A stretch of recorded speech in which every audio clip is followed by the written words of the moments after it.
Hey guys, welcome sa RBM Tech. So, kung bago lang kayo sa aking YouTube channel, don't forget to subscribe and click notification bell para sa panibago nating mga update, mga video. So, keep on watching mga kalperman. I hope na makakatulong to sa inyo, lalo na sa mga gaming, mga streamer. So, makakatulong din ito sa inyo mga kalperman. So, keep on watching. So, guys, subscribe lang kayo guys. Kung mga bago lang kayong viewers natin, pakisuportahan po ang ating channel. So, let's go. Atin ang gawin. So, punta lang kayo sa Google. Search nyo lang ay Visor. Yan. Then, download nyo ang Visor. Ayan, download kung Windows for PC kayo or Mac, Linux, or yan. So, Windows tayo. Download. Ayan, download nyo dito. So, wala pa. Download. Yan. Alright. Then, after ma-download nun, meron pang isa. Yung mismong driver niya, no?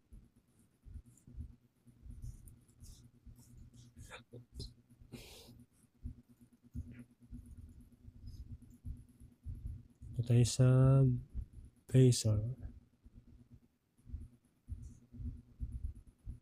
Ayan yung mga features niya. Visor put your iOS on Android on your desktop. Use apps, play games, control your iOS and or Android. The desktop or web app compatible with all operating systems. Use keyboard, point and click developers and deck the emulator. Visor share your device across the office or across the globe screen and ADV access to remote devices. Simple as sending a link. Yan. So, yun yung mga features niya. Mga ka-Reperman. So, by the way, doon na tayo sa direct to the point sa ating ginagawang. So, na-download na natin mga ka-Reperman, no? Natin yan. Download. Install lang natin. Actually, nag-download na pala ako. So, pinakita ko lang sa inyo yung kung paano mag-download at yung website niya, no? So, for waiting tayo sa installation. So, yun mga ka-Reperman. Yan. Visor.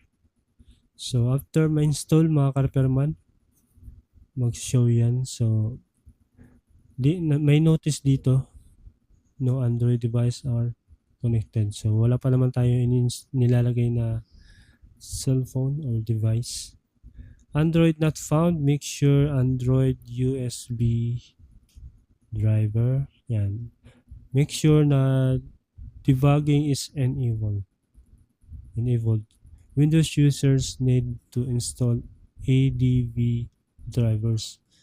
Kung wala pa kayong drivers ng Windows, click nyo lang yan. Yan, tapos download.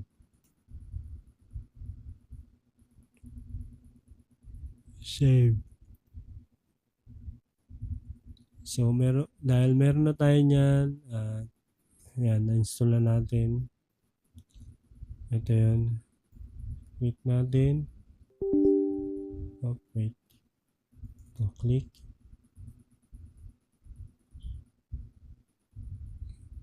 Yan. Prepare. Finish. Yan, yes. Universal added ADV driver. So, pangkalahatan na yan. So, successful na. Finish. Oh, tapos na yan.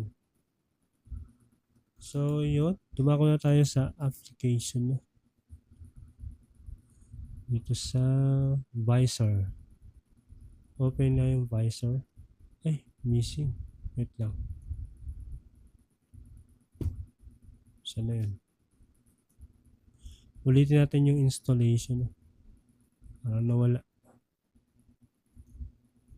Install natin. Another install.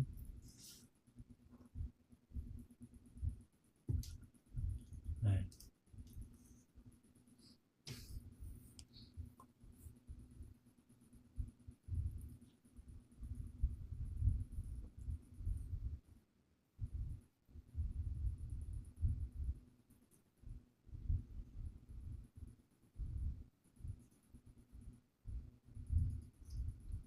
Yun. Yan. So, dahil nag-install na tayo ng drivers. So, insert na natin yung cellphone. Yan. Pwede naman instant camera, customized visors. So, install na natin.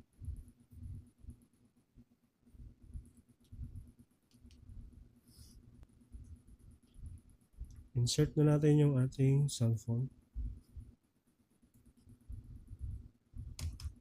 Yan. Pag lumabas dyan, yan. Pwedeng share device or view wireless. Pwedeng view device. Yan. Click new view device. Yun. So, same lang yung scenario dito sa SCRSPY. Same lang sila.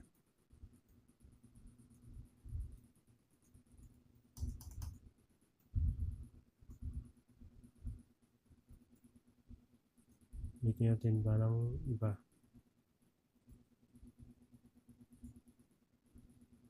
Ulit. Insert.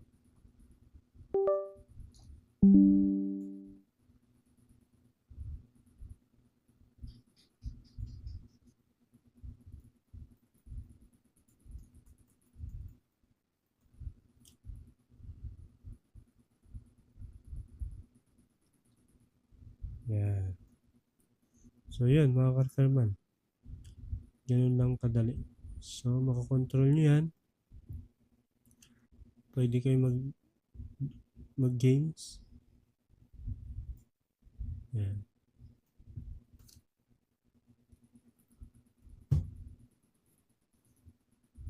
Oh, reconnection. So, nagloko yung ating USB. So, ganun lang mga ka-referman. Ang ating setup.